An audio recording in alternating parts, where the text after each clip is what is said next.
Payback times. When security escorted him out of my building, he was still screaming about breach of contract and theft. He was wrong on both counts. Let me tell you how we got here. Marcus Thorne's face was the color of an overripe plum. His usually impeccable suit jacket rumpled, where a security guard's hand guided him firmly toward the glass doors of Symphony Found's lobby. His shouts echoed off the marble floors and the soaring vertical garden behind me, a tangled and angry counterpoint to the gentle Vivaldi seeping from the speakers. I stood perfectly still, with my hands clasped loosely in front of me, the cold platinum of my new watch, a subtle and satisfying weight on my wrist. He caught my eye just as they reached the threshold. The rage there was pure and undiluted, a maestro who had found the orchestra playing from someone else's score. He mouthed one single word at me, "You." Then he was gone. The automatic door sighed shut behind him and swallowed the sound. The sudden quiet felt like a physical thing.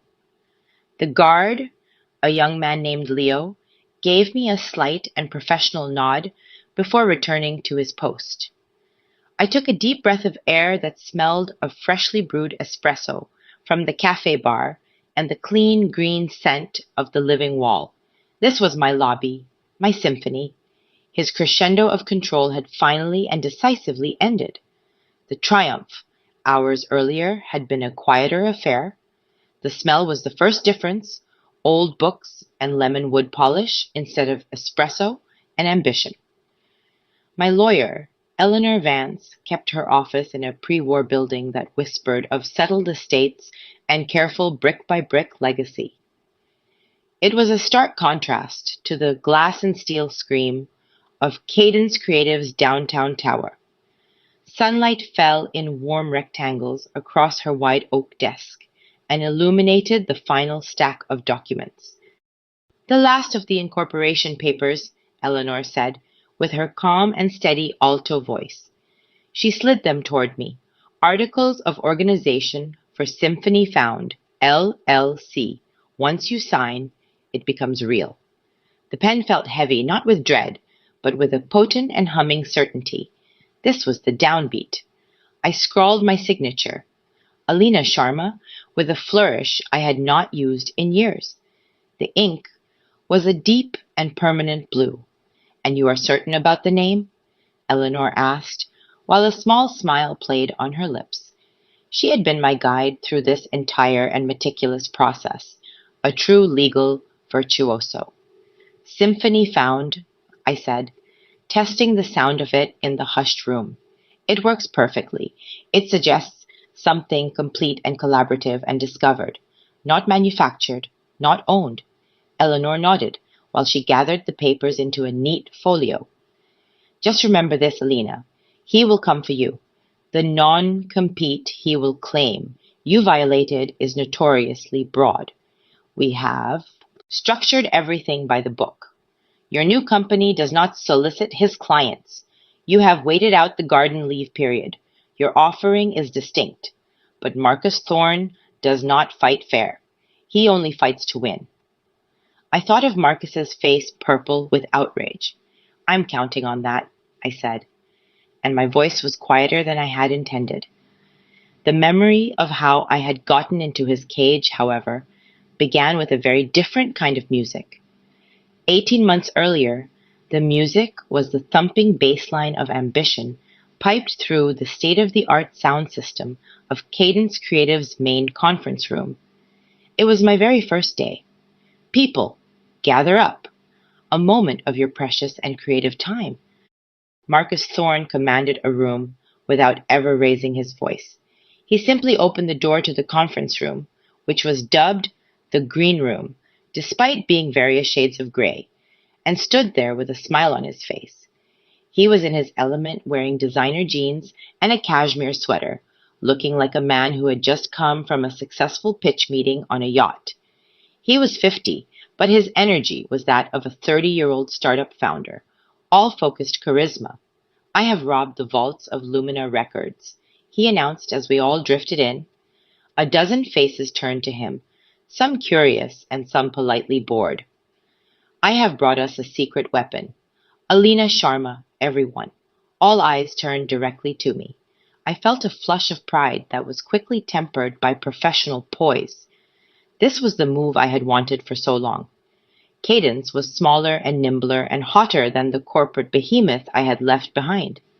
Marcus had courted me for months while waxing lyrical about creative freedom and about building legends instead of just managing talent. Alina has an ear like a sonic bloodhound, Marcus continued while slinging an arm around my shoulders. The gesture felt warm and proprietary. She found the Bartelli siblings in a subway station, for God's sake. She is the reason Lumina's folk division is not a complete joke, and now she is ours. There were smiles all around, a few genuine and a few merely assessing. Introductions were made to Liam from digital and Chloe from PR, and a producer named Kaido, who gave me a respectful nod. The air smelled of expensive coffee and the faint, sharp note of whiteboard markers. Everything felt like pure possibility. Later, in Marcus's sprawling corner office with its panoramic view of the city skyline, he handed me a thick sheaf of paper. "The boring stuff," he said, while waving a dismissive hand. "Human resources needs it for their files. Just boilerplate language, standard offer letter, confidentiality agreement, the usual non-compete to keep you from running off to the competition next week." He chuckled, as if the idea was completely absurd. "I will need to read through it first," I said, while accepting the packet. Of course, of course. Take all the time you need." He glanced at his watch. A sleek black thing that probably tracked his heartbeat. "Actually, we have the team lunch at Bistro Laveau in 20 minutes. Can you sign it before we head out? It gets you into the system faster and makes everything official. I want you in the trenches with us, Alina. No unnecessary delay." The pressure was subtle, yet woven tightly into the fabric of his enthusiasm. "Be part of the team. Do not be the obstacle. Let us get started right now." I sat in the visitor's chair with the leather cool, threw my silk blouse, and began to skim the pages. Salary, benefits, vacation days, all as we had discussed. Then came the restrictive covenants. The confidentiality clause read like a novel. The non-solicitation clause was extremely broad. My eyes snagged on the specific language of the non-compete. For a period of 24 months following termination of employment. That seemed standard enough. 2 years was long, but not unheard of in our incestuous industry. "The employee shall not, within a geographic radius of worldwide scope." I blinked at the words. Worldwide scope, engage in, be employed by, consult for, or own any interest in any business that operates in the creative arts, defined herein to include, but not be limited to, music production, artist management, audio engineering, publishing, or any related field which may compete with the business of the employer. My internal monologue, usually a stream of melodic phrases and harmonic possibilities, went cold and legalistic. A worldwide radius for any business in the creative arts. That could mean anything from a major record label to a guitar lesson startup in Prague. That was not standard practice. That was a cage. The definition was so vague it could be stretched to cover almost anything imaginable. It was a trapdoor cleverly hidden within the legalese. Marcus was talking on the phone now with his back turned to me, laughing about some artist's ridiculous diva demands. You should have seen the writer they demanded. Green M and Inmes, but only the one stamped with the letter AIM. Can you believe the nerve? I looked from the contract in my hands to his confident and relaxed posture, then over to the breathtaking city view. This was the opportunity I had dreamed about. This was the big league. Everyone signed these kinds of things, right? You had to give something to get something valuable. It was simply the price of entry into a room with a view like this one.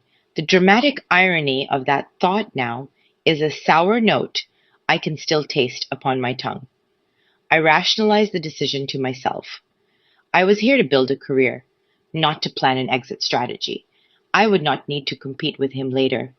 I would be far too successful right here to ever want to leave. I signed my name on the dotted line, the pen scraping with a decisive and foolish finality. Marcus turned around, saw the signed last page, and his smile widened considerably. Perfect. Now let us go eat. They have a bone marrow toast at the bistro that will absolutely change your life. 12 months in, and the music had changed completely. It was the gentle and aching swell of an acoustic guitar, the haunting clarity of a voice that felt both ancient and brand new. It was Soleil. I had found her almost by accident, following a trail of grainy YouTube videos from a college dorm room to a tiny and packed open mic night at the Whispering Pines bar. The air was thick with the smell of stale beer and fragile hope. Then she started to sing. Her voice was a raw and clear bell cutting straight through the noise, a melody that seemed to pull the heart directly from your chest. She had that rare and ineffable thing, not just talent, but a true point of view, a genuine sonic signature. I spent 3 full months courting her carefully. We met in coffee shops and exchanged long emails, dissecting Joni Mitchell and Nick Drake. I made introductions to session musicians I trusted completely. I worked on her demo for hours, shaping the recordings in my home studio late into the night with the glow of the monitors as my only light. This was not just scouting talent, this was midwifery. When she finally signed with Cadence Creative, it felt like a joint victory. It was my first major win for my new team. The win was celebrated, all right. We attended the Soundwave Industry Awards, a glitzy and shallow affair held at the Metropolitan Museum's Temple of Dender. The air was chilled and smelled of expensive champagne and heavy perfume.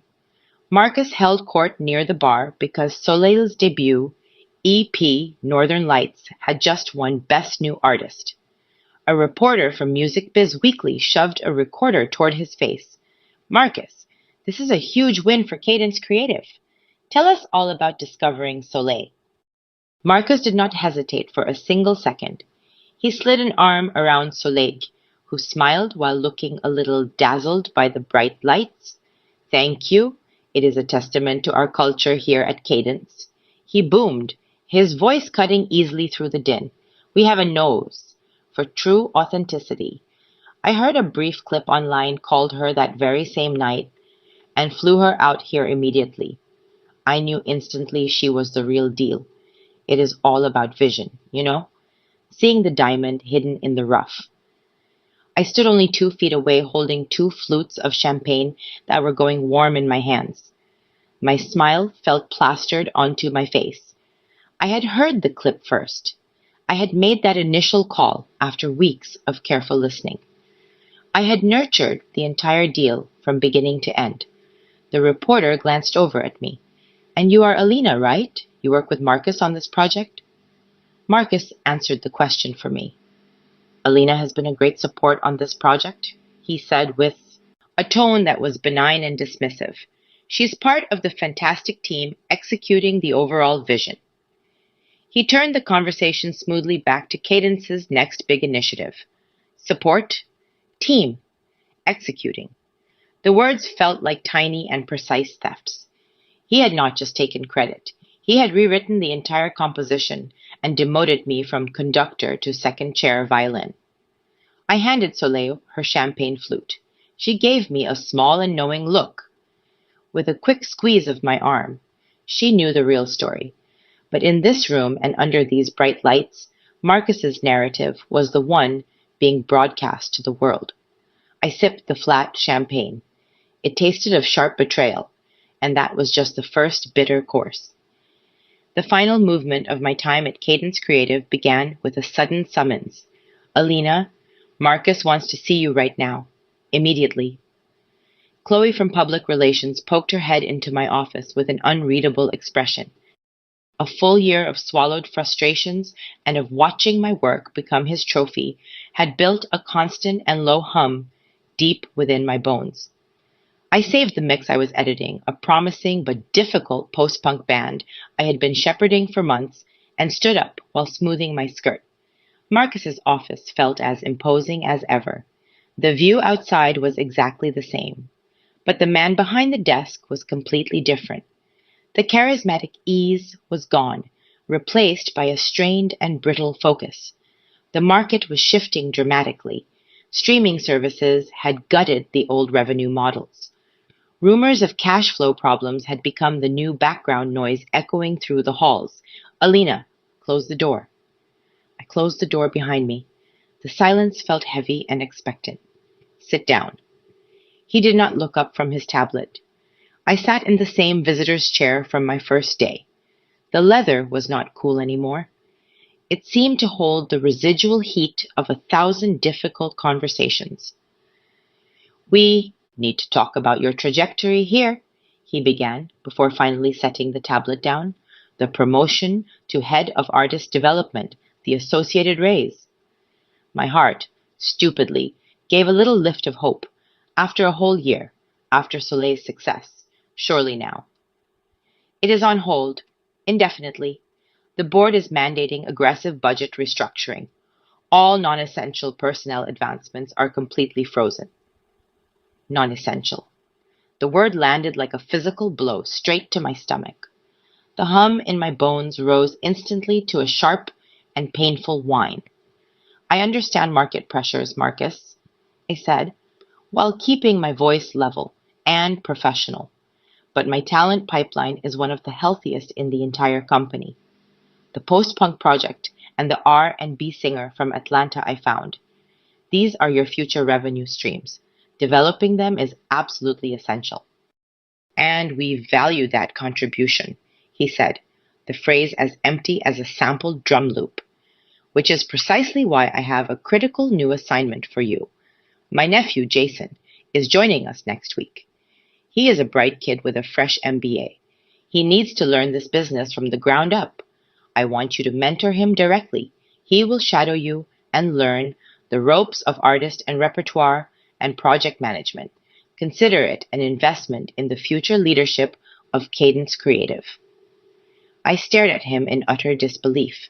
He was putting me, his most experienced artist and repertoire person, on basic babysitting duty. It was a demotion disguised as an honor. It was a way to stall my career and to bury me in busy work while he figured out his own next move. And it meant that any success Jason might have later, success built entirely upon my work and my contacts and my ears, would be credited proudly to Marcus's growing family dynasty. The frustration became a solid mass within my throat. I could not manage to speak a single word. My gaze drifted slowly from his carefully composed face, past his shoulder, to the wall behind his desk. There, framed in sleek black, was the shiny gold record for Soleil's Northern Lights.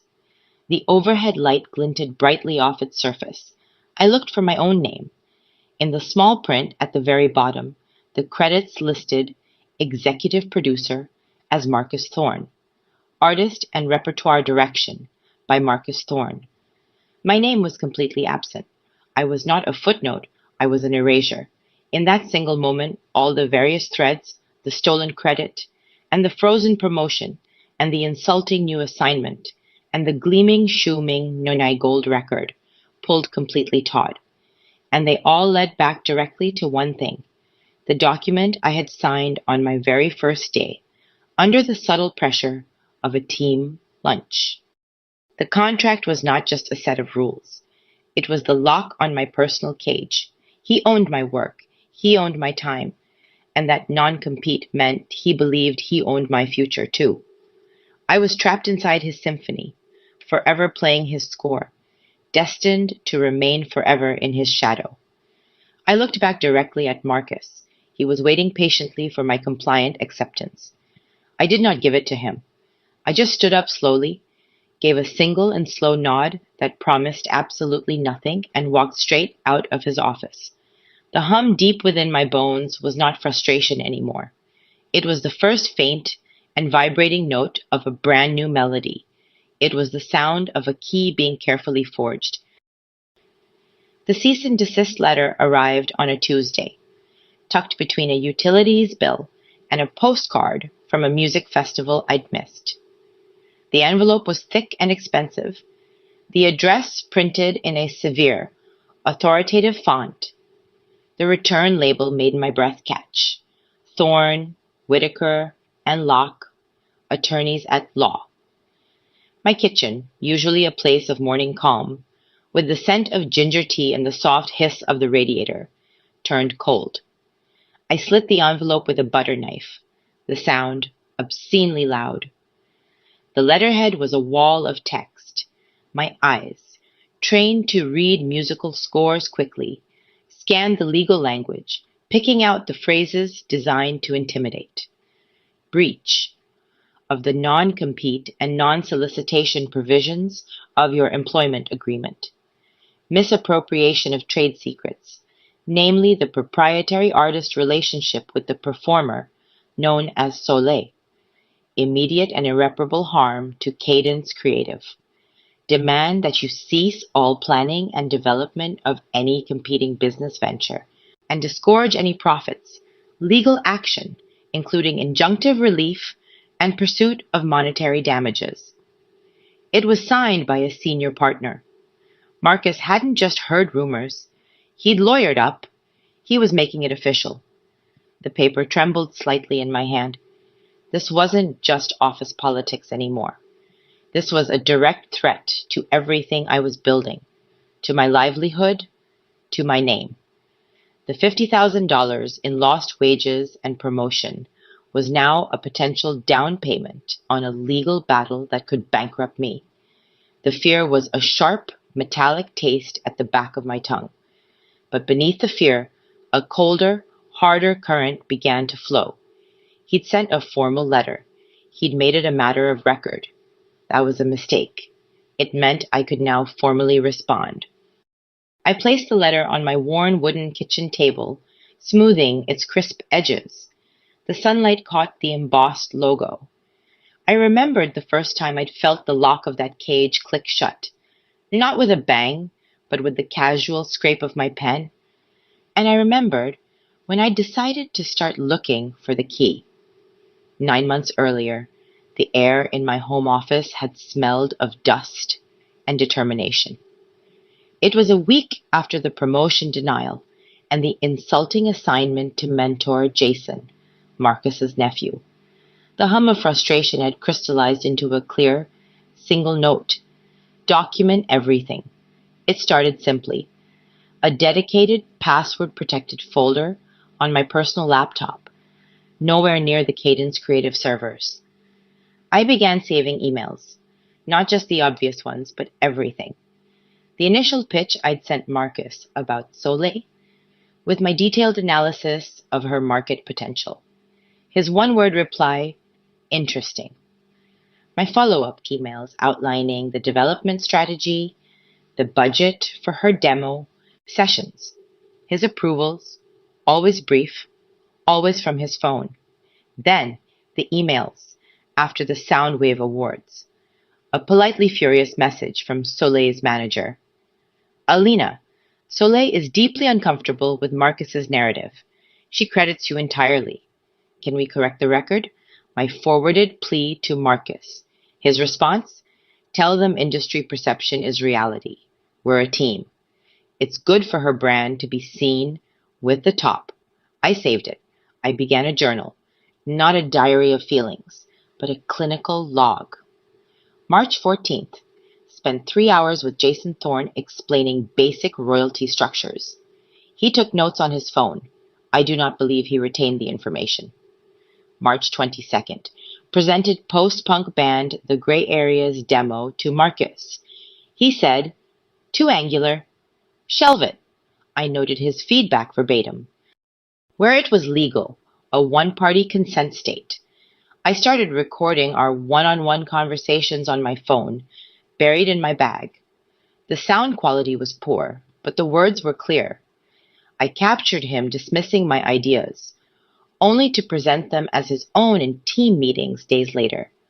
I captured him saying, "Your job isn't to get credit, Alina. Your job is to make me look good. That's how this company wins." It was tedious, paranoid work. It felt slimy, but each saved file, each transcribed note, was a brick. I wasn't building a palace yet. I was just gathering materials, unsure of the blueprint, but I knew I needed a foundation he couldn't shake. The office of Eleanor Vance smelled like aged paper, peppermint tea, and quiet power. It was a sanctuary from the glass and anxiety tower of cadence. I placed the cease and desist letter on the vast oak desk between us, along with a slim, encrypted hard drive containing my 9 months of meticulous documentation. Eleanor read the letter first, her eyes moving swiftly behind stylish, tortoiseshell glasses. She didn't react. She then plugged in the hard drive, her fingers flying over her keyboard in silence for 20 minutes, scanning my files. The only sounds were the ticking of a grandfather clock in the corner and the distant hum of the city below. Finally, she leaned back, steepling her fingers. "He's overplayed his hand." "It feels like a very strong hand," I said, my voice tighter than I wanted. "It's a bluff built on a bad contract," she replied, her tone calm and analytical. "Marcus's agreement is what we call a scare document. It's designed to be so oppressive and so broad that the mere threat of it paralyzes you. It's meant to keep you in line, not to hold up in court." She tapped the cease and desist. "Look at his claims. First, the non-compete. Worldwide radius. Any business in the creative arts. Alina, courts look at three things: geographic scope, duration, and the breadth of prohibited activity. They ask a simple question. Is this reasonably necessary to protect a legitimate business interest? Or is it just a tool to stifle competition and punish an employee?" She took a sip of water. A worldwide ban for someone in artist development, where relationships are hyper-localized to specific scenes and cities, is patently unreasonable. A court would laugh at it. The definition of creative arts is so vague, it's likely void for vagueness. Could he argue you running a small violin tutoring studio in Helsinki competes with his music production firm in New York? Under this clause, yes. A judge would throw that out before lunch. This was the lesson, woven into the narrative of my survival. The loophole wasn't hidden. It was in the sheer, audacious overreach. Second, Eleanor continued, consideration. For a restrictive covenant like this to be especially strong, there usually needs to be something extra given to you in return for signing it. Specialized training, access to profound trade secrets, a significant bonus. Your contract shows a standard salary and benefits for your role. He gave you nothing extra for this chainsaw of a clause. That weakens his position.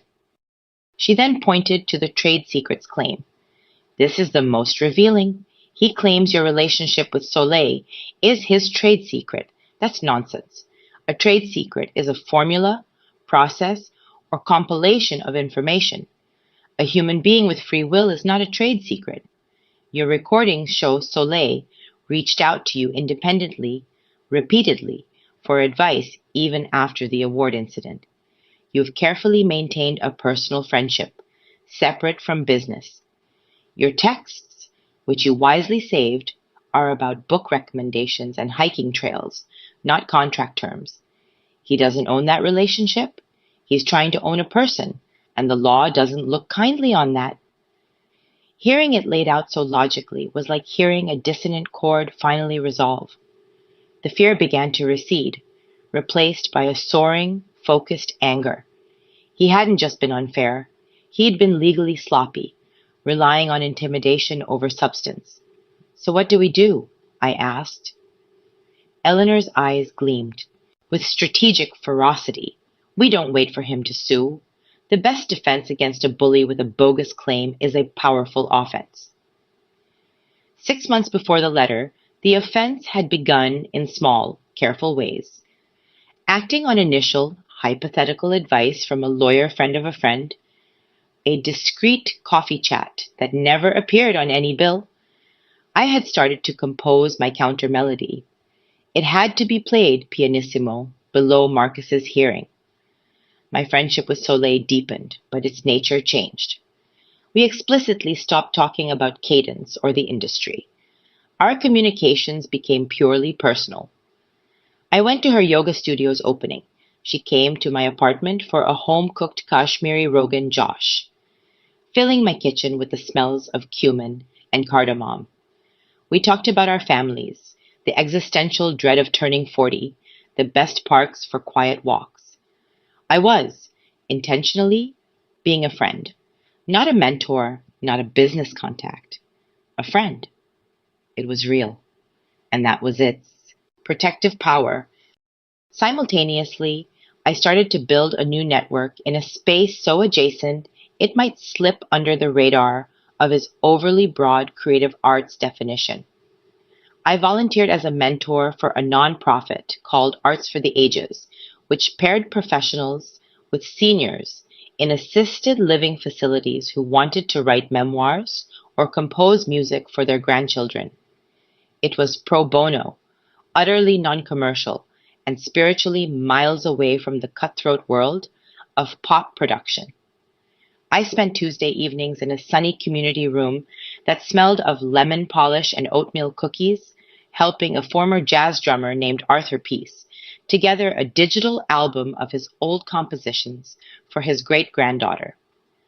I also began offering informal free career consultations through an alumni network for women in the arts. I advised a graphic novelist on licensing, a playwright on grant applications. None of it was music production, in the sense Marcus practiced. It was mentorship and community service. But it kept my skills sharp, my reputation as a generous expert alive, and it built a reservoir of goodwill and potential future witnesses who knew me as Alina Sharma, not as an extension of Cadence Creative. It was slow, patient work, the opposite of the flashy signing. It was the rhythmic, steady beat beneath the silence. Back in Eleanor's sunlit office, the strategy crystallized. He's trying to control the narrative, Eleanor said, handing me back the cease and desist. He's declared you a thief and a contract breaker in a legal document. We need to flip that script. I recommend we file a preemptive action for a declaratory judgment, which means we go to court first.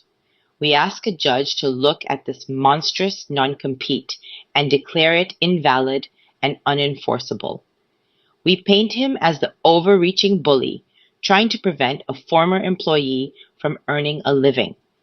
We use your documentation, the credit stealing, the demotion, the bad faith assignment, to show his pattern of control and the lack of any legitimate business interest he's actually protecting. We make him defend the indefensible. The controlled anger I'd been nursing for months found its target. It wasn't rage. It was the focused energy of a performer stepping onto the stage. What about his public smear campaign? He's already started. Eleanor nodded. The industry dinner at the grill last night. I heard. He told the table you were driven by ego, not a team player, and that loyalty is everything. He said you were replaceable. She paused. That's relevant. It shows his motivation isn't protection of trade secrets. It's punishment for leaving and a warning to others. It's defamation. But more importantly, for our case, it reveals intent. She slid a document toward me. It was a retainer agreement for her firm to file the declaratory judgment action. The numbers made my heart stutter, but they were a fraction of the cost of a drawn-out defense or the $50,000 he'd already stolen from my future. Filing this is a cannon shot across his bow, Alina. It tells him you're not hiding, you're not afraid of his scare document, and you're playing by a different set of rules. It will force him to spend real money on legal fees to defend a contract a first-year law student could poke holes in.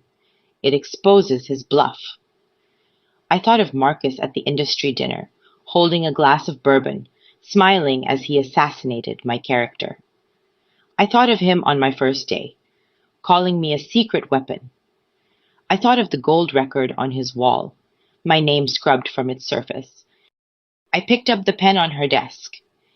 It was heavier than the one I'd used to sign his contract. The signature felt like the first true note of my own composition. Do it, I said, my voice steady in the sun-filled room. I signed my name. Eleanor collected the paper. The narrative changes today. He's the one who will be responding to our moves now. I stood, looking out her window at the solid, enduring architecture of the old city. The fear was gone, transformed into a clean, cold certainty. The counter melody was no longer a hidden motif. It was the main theme. Good, I said, turning back to her. Let's see how he likes the sound of our music. The conference room chosen for the mediation was a study in neutral aggression. Beige walls, a synthetic blue carpet that absorbed sound, a long mahogany table polished to a cold, hard shine. It smelled of industrial coffee and regret. I sat beside Eleanor Vance, who was a pillar of calm in a tailored navy suit. Across the table, Marcus Thorne held court with his two lawyers. He looked like he'd come from a photo shoot, not a legal battle, wearing a casual jacket over a dark t-shirt. The picture of creative confidence. His lead counsel, a man named Whitaker, with a razor part in his silver hair, spoke in low measured tones. The other lawyer, younger, took frantic notes. Marcus wasn't listening to them. His eyes were on me, brimming with a smug paternal disappointment. He'd agreed to mediation because his lawyers told him it was cheaper than discovery, and he believed it was where I would finally break. He saw the cost of litigation as a weight I couldn't bear. He saw my new company, Symphony Found, as a fragile sketch, not a blueprint. The mediator, a retired judge with tired eyes, outlined the process. We'd each state our positions. Marcus's lawyer, Whitaker, went first. He spoke of clear contractual breaches, bad faith departure, and the irreparable harm posed by my theft of a key company asset. His words were dry, precise, and utterly divorced from the reality of my daily work, my stolen credit, my frozen promotion. He was painting over the messy truth with a coat of legal varnish. When it was our turn, Eleanor spoke with a cool, surgical clarity. She didn't raise her voice. She outlined the overbreadth of the non-compete, citing case law. She mentioned the lack of additional consideration. She referred to my documentation as evidence of a pattern of exploitation and credit appropriation that undermines any claim of legitimate business interest. Marcus's smile tightened at the edges. Then, the mediator suggested we break into private caucuses. As we stood, Marcus leaned across the table, bypassing Eleanor entirely, his voice a low, venomous stage whisper, meant only for me. His lawyers shifted uncomfortably, but didn't stop him. This was the unmediated Marcus, the one who believed his charisma was a universal solvent. You're wasting everyone's time and your own money, Alina, he said, his eyes locked on mine. You were just the instrument, the talent, the relationships, the vision that was always in the company's hands. My hands. You're a skilled technician, but you're replaceable. You always were. The words hung in the beige air. Just the instrument. Replaceable. They were the pure, uncut version of every dismissal, every stolen credit, every demotion disguised as a favor. I felt a hot spike of old anger, but it was immediately cooled by a wave of profound strategic clarity. This was his fatal flaw. He believed his own narrative so completely he couldn't see the structural weaknesses in his own design. I didn't reply.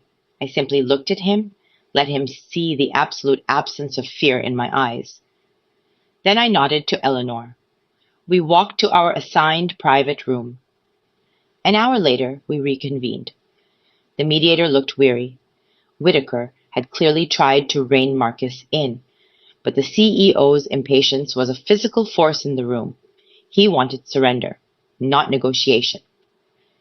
Ms. Sharma, the mediator began, Mr. Thorne is firm on the principle. He is willing to consider a reduced financial settlement if you agree to a permanent injunction against working with the artist Soleil and a dissolution of Symphony Found.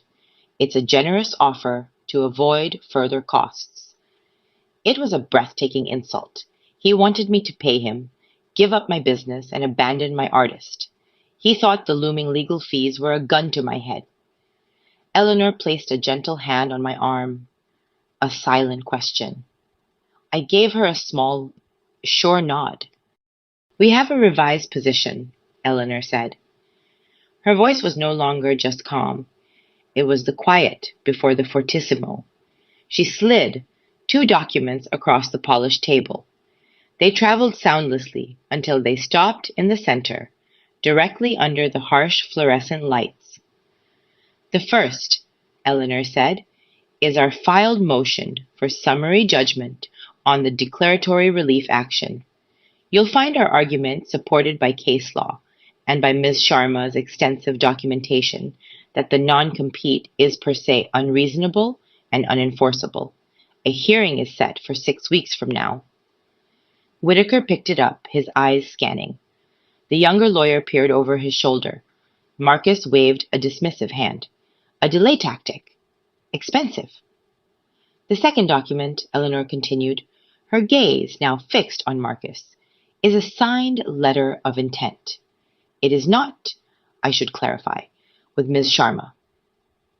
Marcus froze, his hand still in the air. It is between Soleil, Eleanor said, pausing, for a single heartbeat of silence, and Symphony Found. The air left the room. Marcus's face went blank, then slowly flushed. It outlines an exclusive production and development partnership, I said, speaking for the first time since his insult. My voice was steady, clear. It filled the silent room. The term is 3 albums. The creative control rests with the artist. The business terms are transparent. I leaned forward, just slightly. There's an attached press release, slated for distribution tomorrow. Soleil was kind enough to provide a quote. Would you like to read it? I didn't wait for an answer. I recited it from memory. Each word a deliberate, resonant note. My creative home has always been with Alina Sharma, not a company. Her integrity is her signature, and I'm thrilled to build this next chapter with her at Symphony Found. The revelation was not that Soleil was leaving. The revelation was the legal truth it exposed. Marcos, in his arrogance and greed, had never secured Soleil with an exclusive, long-term production deal. He'd relied on my labor to keep her happy, and on my oppressive non-compete to lock me, and by extension, her, in place. He'd treated a profound artist relationship as a company asset he owned by proxy. His trade secret was a person with free will, who had a direct, unbroken bond with me. A bond! His overbroad, scary contract had failed to capture because it was never about a list of clients. It was about human trust. That was his fatal strategic error. Whitaker closed his eyes for a second. The younger lawyer looked like he wanted to be anywhere else. Marcus stared at the letter of intent. The smugness shattered, replaced by a dawning, horrified understanding. He wasn't just losing the lawsuit. He was about to be publicly humiliated. He would be the CEO who sued his former employee and her star artist, a beloved, authentic voice, only to be revealed as a credit-stealing bully with an illegal contract. The public relations disaster would be atomic. New artists would flee. Investors would ask questions. This is, Marcus sputtered, looking at Whitaker. This is a breach. This is This is a business decision by an independent artist. Eleanor cut in, her voice now sharp as a bowstring, one that vividly demonstrates the lack of any trade secret you could claim to own. Our motion for summary judgment will now also include this as evidence that you have no legitimate business interest to protect. You are attempting to punish a former employee for maintaining a personal professional relationship you did not foster and do not own. A judge will see that. The press will certainly see it. The mediation was over. Whitaker asked for a recess. He pulled Marcus into their private room. We could hear the low, furious rumble of Marcus's voice, abruptly silenced by Whitaker's sharper, colder tones. 20 minutes later they returned. Marcus would not look at me. Whitaker did the talking. My client is willing to discuss a global settlement, he said, the words clearly ash in his mouth. The negotiation that followed was swift. Eleanor was a maestro. The settlement had 3 key parts. First, Cadence Creative dropped all claims against me, permanently. The cease and desist was nullified. Second, Cadence paid a significant one-time sum. It wasn't labeled as lost wages in the document. It was a settlement payment. But the number, wire transferred within days, covered the $50,000 in stolen promotion and raise, plus a hefty multiplier for damages, stress, and legal fees.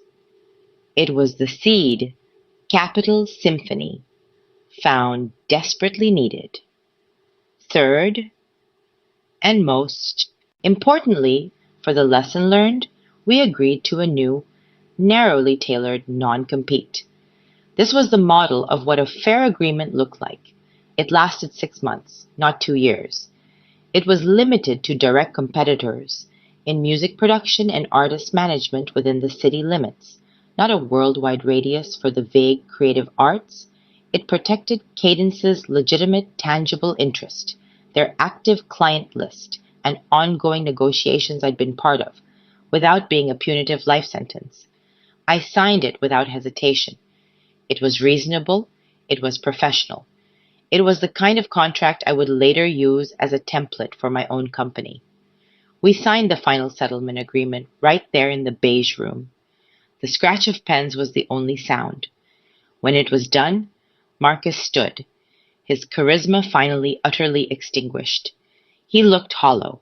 He walked out without a word, his lawyers trailing behind him.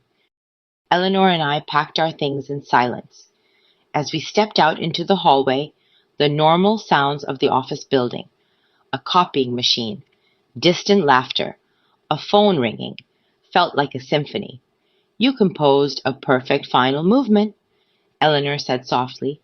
I had a brilliant conductor, I replied. 6 months later, the air in the recording studio of Symphony Found was warm, charged with the scent of fresh coffee and the faint, sweet smell of tube amp warmth. I stood in the control room, listening to a playback through pristine monitors. The music was vibrant, layered, alive. A folk-inflected track of Soleil's called Foundations, which felt poetically just. Through the thick glass, I watched Soleil Kyo in the vocal booth, her eyes closed, one hand gently keeping time against her leg. She was feeling the music, not just performing it. Next to me, Kato, the producer who'd given me a respectful nod on my first day at Cadence, adjusted a fader with a thoughtful frown. Let's bring the harmonies up just a decibel in the second chorus, he murmured. And our engineer, Chloe, formerly of Cadence Public Relations, made the adjustment with a click. They'd come to me, one by one, in the weeks after the settlement became public. They'd seen the truth. They wanted to work in a place where credit was given, where contracts were fair, where the music came first. My fight hadn't just freed me, it had shown others the door. My phone buzzed silently on the console. A text from Eleanor. Final licensing deal for the Arts for the Ages project just closed. Arthur's great-granddaughter is going to be thrilled. I smiled. The pro bono work had blossomed into a beautiful, small profit side channel for Symphony Found, one that fed our soul and our brand. I was no longer an instrument, playing a part in someone else's score, my best notes claimed by another. I was no longer trapped in a cage of my own rushed signature. I was the conductor. I held the baton. I set the tempo. I listened to the orchestra, my brilliant, collaborative team, and I helped them find their harmony. The silent symphony of power I'd endured had taught me every note of what not to be. Now I was writing a whole new kind of music.